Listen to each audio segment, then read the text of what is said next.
Mesdames et messieurs, permettez-moi de vous saluer tout simplement en vos noms, grades et qualités.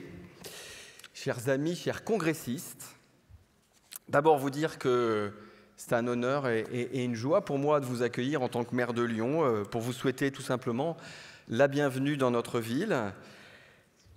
J'espère d'ailleurs que vous y passerez un séjour agréable tout au long de ce congrès. Et puis, vous dire tout de suite, en guise d'introduction, vous le dire tout net, à Lyon, nous partageons vos engagements et vos préoccupations. Nous avons pleinement conscience de vos chantiers et du rôle que vous tenez.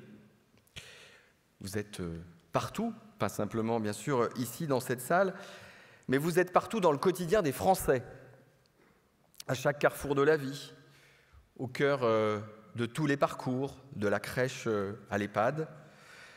Et nous réalisons bien les difficultés auxquelles vous êtes confrontés, et nous avons à cœur de parvenir à les surmonter avec vous, à la fois, bien évidemment, au niveau de la proximité, quand il faut se creuser la tête pour trouver des solutions concrètes, quand il faut déborder un peu de nos compétences pour offrir une issue humaine à une situation qui ne le serait pas tout à fait autrement, dans les efforts entrepris pour revaloriser nos salariés, parce que nous savons combien ils le méritent.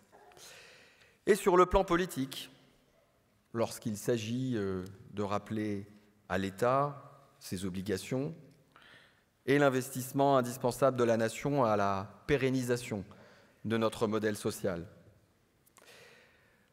Je veux vous dire ici que mon exécutif et moi-même sommes constamment mobilisés sur les questions de solidarité. Lyon est certes connu pour sa prospérité, ses belles façades illuminées, sa vie culturelle, ses cours d'eau, ses douces promenades. Tout ceci, vous le découvrirez, je vous le souhaite, aussi à l'occasion de ce congrès. L'envers de la médaille, c'est que, comme toutes les grandes villes, nous sommes simultanément confrontés à la pauvreté, au mal-logement, à la précarité croissante, à la nécessité d'accueillir dignement les personnes en errance ou en exil, de répondre à la détresse des personnes dépendantes isolées, de trouver les moyens financiers et humains pour rendre les bâtiments et l'espace public accessibles, de ne pas laisser sur le bord de la route les privés d'emploi, de mettre à l'abri les victimes de violences, notamment sexistes ou sexuelles, de prendre mieux en charge les personnes dont la santé mentale est sur le fil.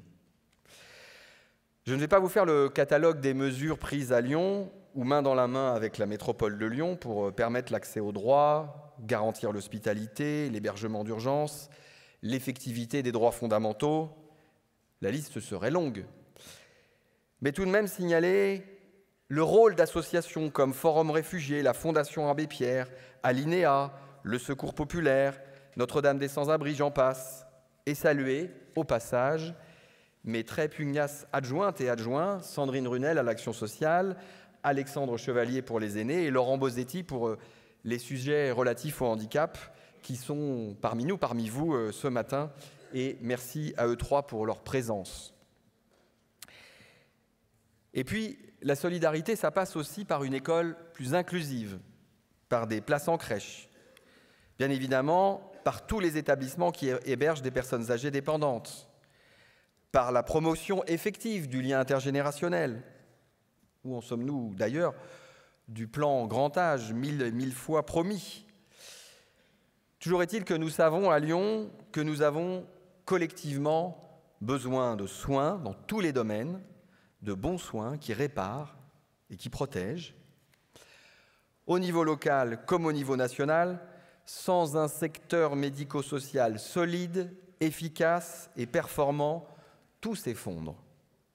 Sans un réseau associatif fort, capable de fédérer, d'analyser et d'être représenté, les dégâts pourraient être immenses. C'est pourquoi nous travaillons dans un dialogue constant avec des associations du champ sanitaire et social, dont nous réalisons chaque jour le caractère incontournable. Elles sont nos interlocutrices privilégiées au sein du CCAS ou en partenariat avec le CCAS.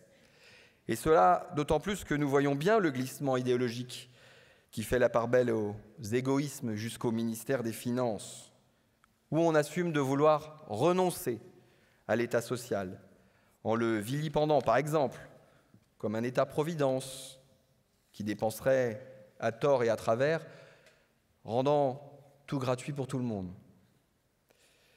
Nous savons tous dans cette salle que la situation est à milieu de ce tableau caricatural, et je voudrais dire que nous nous rappelons ici, dans la ville de Jean Moulin, qui a permis la mise en place du premier Conseil national de la résistance, lequel a conduit au second, puis après-guerre aux ordonnances de la sécurité sociale, ce que la mise en place du programme des jours heureux a coûté de sacrifices, à quel point il a bénéficié à tous 3/4 de siècle durant.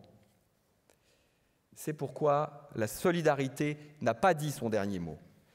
Pour paraphraser la devise ou le cri de ralliement du présent rassemblement, j'affirme qu'à Lyon, nous sommes alignés avec vous, c'est-à-dire fiers de prendre soin, fiers d'être engagés ensemble pour une société inclusive et solidaire. Nous sommes fiers aussi de nos services publics qui la permettent dans les faits, cette solidarité. À l'instar de votre action trop méconnue et trop peu reconnue, cette solidarité, elle tient une place centrale dans notre plan de mandat, basé sur la réponse à l'urgence écologique et à la justice sociale. Car mission nous a été donnée en quelque sorte par les Lyonnaises et les Lyonnais de préparer l'avenir en rendant la ville résiliente au choc de la crise climatique.